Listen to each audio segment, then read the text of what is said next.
They say the most beautiful blooms often rise from the darkest soil.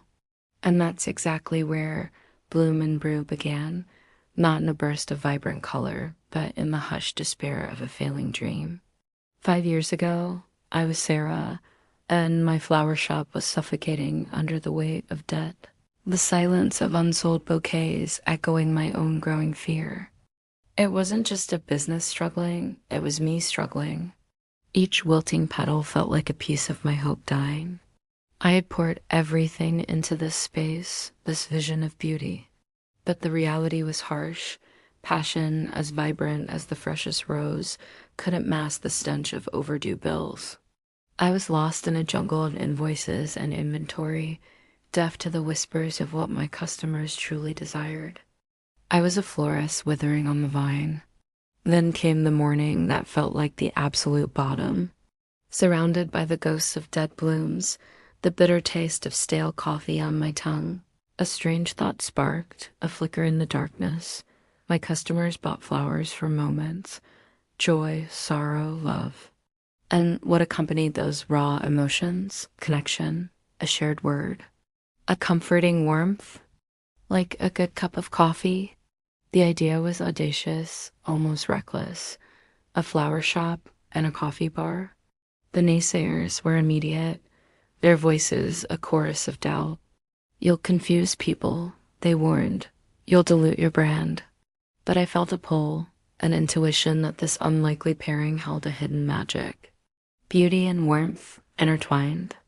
A place to celebrate life's delicate moments, big and small. The gamble was immense. Another loan, another leap into the terrifying unknown. The early days were a tightrope walk. The hiss of the espresso machine sometimes drowned out the hopeful whispers about the lilies. Coffee lovers would rush in, oblivious to the artistry of the arrangements. Flower buyers seemed startled by the aroma of roasted beans. Had I made a terrible mistake? But then, subtly, the atmosphere began to shift. The rich, comforting scent of coffee mingled with the delicate fragrance of blossoms, creating something unique, something inviting. People started to pause to breathe it in. A coffee drinker would glance at a vibrant bouquet. A flower buyer would linger over the smooth taste of a latte. Bloom and Brew was becoming a destination, a haven. I became a student of my customers, watching their interactions, listening to their quiet desires. They weren't just buying transactions, they were seeking experiences, so I curated them. Workshops where the scent of roses mingled with the buzz of conversation over coffee. Locally sourced beans that echoed the unique beauty of seasonal flowers. Bloom and Brew wasn't just a shop.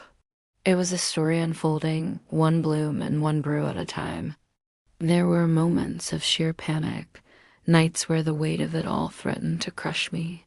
But then I'd see a couple sharing a coffee amidst the flowers, a lone customer finding solace in a fragrant bouquet, and I knew I was building something more than just a business. I was cultivating joy. Looking back at that struggling, dimly lit space, the transformation still feels surreal. Bloom and Brew stands tall now, a testament to the power of seeing beyond the obvious, of embracing the unexpected.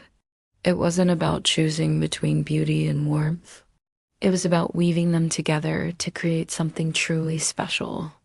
This isn't just a success story. It's a reminder that sometimes the most vibrant blooms emerge from the most challenging ground. One courageous step, one perfectly brewed cup, and one carefully chosen flower at a time.